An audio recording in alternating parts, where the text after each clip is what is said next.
Kenalkan, nama saya Muhammad Sarwana dengan NIM 2203040071.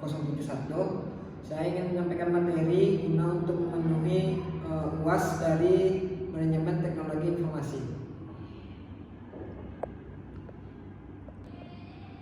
Baiklah, saya akan menyampaikan materi pertama yaitu tentang telekomunikasi.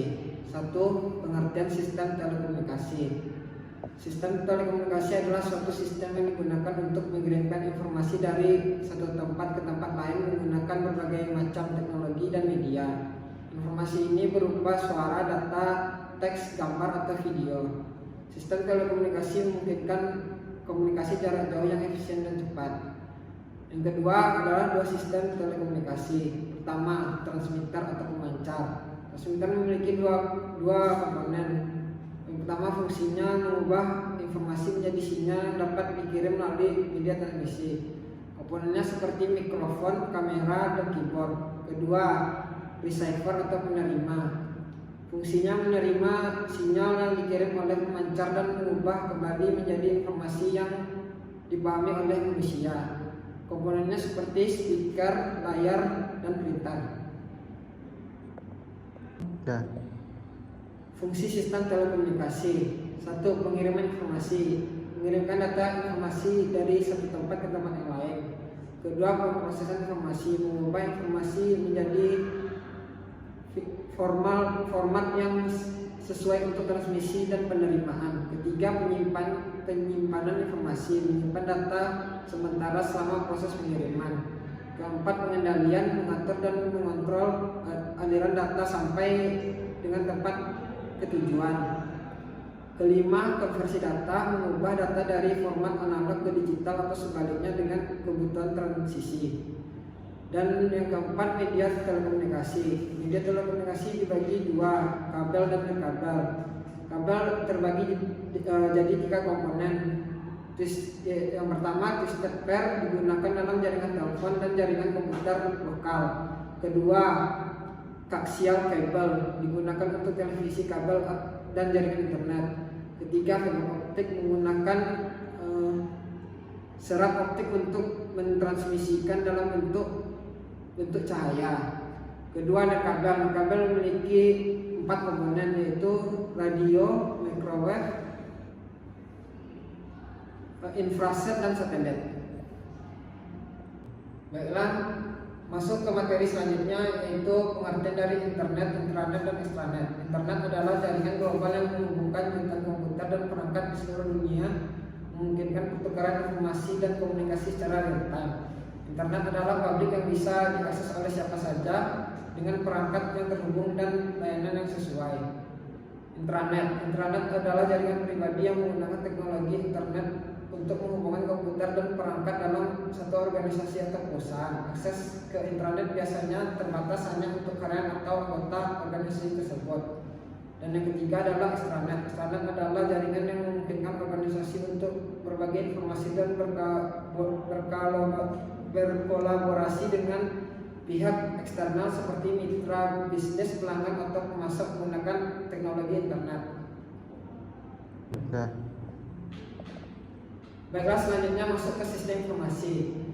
Pertama, karakteristik sistem informasi fungsional. Yang pertama, fokus departemen, dirancang untuk mendukung tugas dan kegiatan spesifik satu departemen atau fungsi bisnis.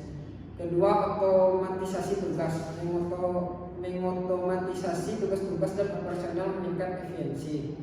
Ketiga, informasi yang terperinci, memberikan informasi yang detail dan spesifik sesuai dengan kebutuhan fungsional. Keempat, peningkatan produktivitas, yaitu meningkatkan produktivitas departemen dengan menyediakan alat dan informasi yang relevan.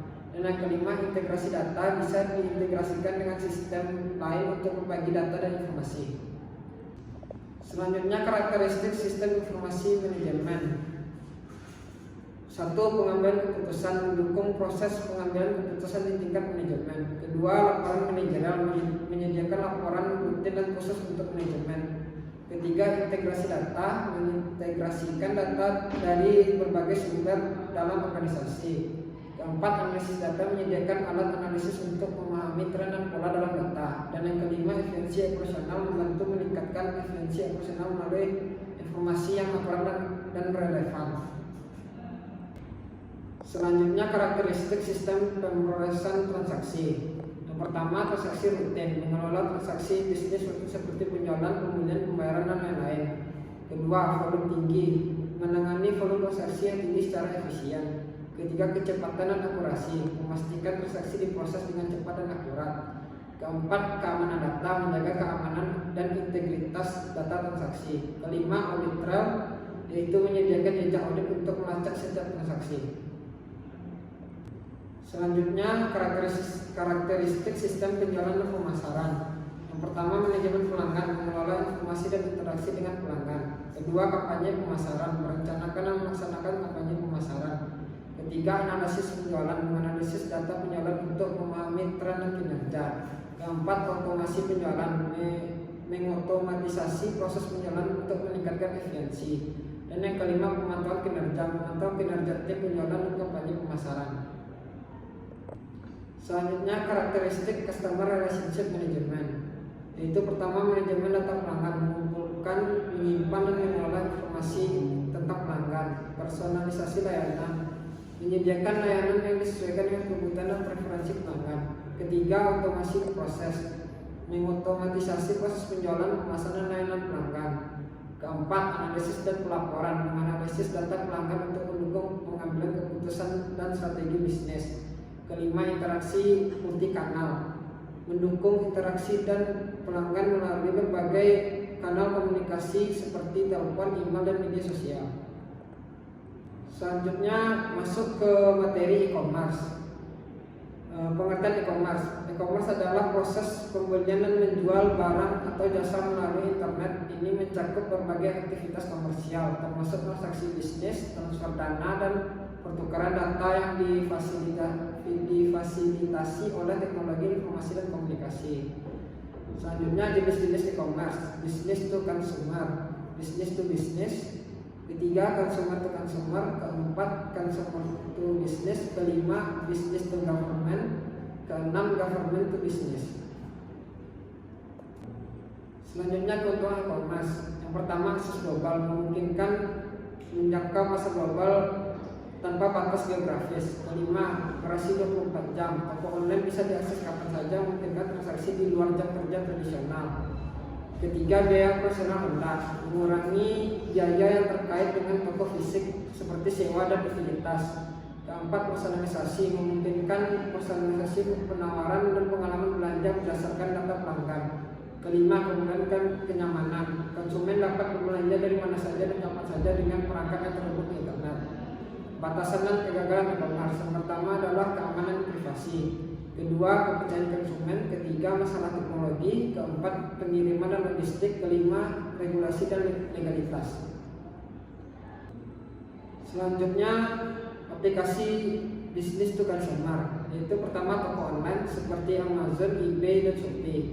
Kedua, aplikasi mobile seperti Lazada dan Tokopedia. Ketiga, langganan digital seperti Netflix dan Spotify. Dan yang keempat, layanan on demand seperti Uber dan Grab. Penelitian pasar. Penelitian pasar adalah proses mengumpulkan dan menganalisis informasi tentang pasar, termasuk tentang pelanggan, pesaing, dan tren industri dalam konteks e-commerce. Penelitian pasar membantu bisnis memahami kebutuhan dari preferensi pelanggan serta mengidentifikasi peluang pasar. Terakhir, periklanan dan layanan terhadap pelanggan. Periklanan adalah upaya untuk mempromosikan produk atau layanan kepada konsumen potensial melalui berbagai media. Layanan terhadap pelanggan adalah dukungan yang diberikan oleh bisnis kepada pelanggan sebelum, selama, dan setelah pembelian. Untuk materi selanjutnya adalah supply chain management. Supply chain management adalah pengelolaan aliran barang, informasi, dan uang dari hulu ke hilir dalam sebuah rantai pasokan untuk meningkatkan efisiensi dan efektivitas seluruh proses dari pemasok mentah hingga produk akhir mencapai konsumen. Ini mencakup semua aktivitas yang terlibat dalam produksi dan pengiriman, termasuk perencanaan, pengadaan, produksi, transportasi, penyimpanan, dan distribusi.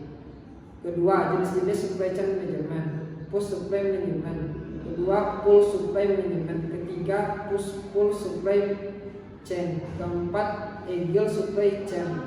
Kelima, lean supply chain. Selanjutnya adalah permasalahan supply chain management. Satu, ketidaksesuaian permintaan dan penawaran. Kedua, keterlambatan pengiriman. Ketiga, koordinasi yang buruk. Keempat, biaya transportasi. Kelima, variabilitas produksi. Keenam, masalah kualitas. Dan yang terakhir, risiko keamanan dan kepatuhan. Materi selanjutnya saya akan menjelaskan yaitu artificial intelligence, expert system, dan sistem intelligence. Artificial intelligence adalah cabang ilmu komputer yang berfokus pada pengembangan sistem yang melakukan tugas-tugas yang biasanya memerlukan kecerdasan manusia. Expert system adalah jenis kecerdasan buatan yang dirancang untuk meniru kemampuan pengambilan keputusan dari seorang ahli manusia dalam domain tertentu. Dan yang terakhir, sistem intelligence adalah konsep yang luas yang mencakup penggunaan teknologi dan metode yang cerdas dalam sistem informasi untuk meningkatkan efisiensi, efektivitas, dan kinerja. Untuk materi terakhir, saya akan menjelaskan hak atas kekayaan intelektual. Hak atas kekayaan intelektual adalah hak hukum yang diberikan kepada individu atau organisasi intelektual mereka. Hakim mencakup berbagai jenis karya intelektual seperti penemuan, desain, merek barang, karya sastra dan seni, serta rahasia dagang. Tujuan utama hakim adalah memberikan perlindungan hukum terhadap hak-hak pencipta atau pemilik karya intelektual sehingga mereka dapat memperoleh manfaat ekonomi dan kreasi mereka. Selanjutnya, sejarah perkembangan hakim. Awal mula abad 15, hak cipta pertama kali dilakukan di Eropa. Selanjutnya masuk ke abad 19, yaitu paten dan merek dagang dimulai diatur dalam undang-undang di berbagai negara. Selanjutnya perkembangan internasional. 1813 konversi para untuk perlindungan kekayaan industri. Masuk ke tahun 1886, konvensi ini untuk perlindungan karya sastra dan seni. Dan masuk ke tahun 1994 pembentukan organisasi perdagangan dunia atau WTO. Untuk perkembangan terkininya seperti era digital dan perjanjian internasional. Selanjutnya adalah manfaat hakim, yaitu pertama mendorong inovasi dan kreativitas, kedua perlindungan konsumen, ketiga meningkatkan investasi, keempat perlindungan konsumen, kelima pembangunan ekonomi, keenam keanekaragaman budaya. Baiklah, dari beberapa materi tersebut saya akan menyampaikan kesimpulannya. Yang pertama, kesimpulan telekomunikasi adalah sektor vital yang terus berkembang dan beradaptasi dengan kebutuhan masyarakat modern. Dan kedua, kesimpulan internet, intranet, dan extranet adalah infrastruktur kritis yang mengubah cara dunia beroperasi dengan manfaat yang luar biasa dalam hal akses informasi, komunikasi, dan ekonomi. Dan kesimpulan ketiga adalah sistem informasi, fondasi penting operasi dan strategi bisnis modern dengan mengintegrasikan teknologi, data, dan proses. Keempat, kesimpulan e-commerce adalah model bisnis yang terus berkembang dan mengubah lengkap perdagangan global dengan berbagai keuntungan seperti akses pasar yang luas, efisiensi operasional, dan inovasi teknologi e-commerce. Kesimpulan kelima adalah kesimpulan supply chain management adalah aspek krusial dalam operasi yang mempengaruhi efisiensi, biaya, dan kepuasan pelanggan. Dan yang keenam, kesimpulan artificial intelligence adalah teknologi revolusioner yang memiliki potensi besar untuk mengubah berbagai kehidupan dan industri. Dan kesimpulan terakhir adalah hak atas kekayaan intelektual adalah instrumen penting untuk melindungi karya kreatif dan inovasi, mendorong pertumbuhan ekonomi dan memastikan manfaat ekonomi bagi pencipta. Sekian materi yang saya sampaikan. Assalamualaikum warahmatullahi wabarakatuh.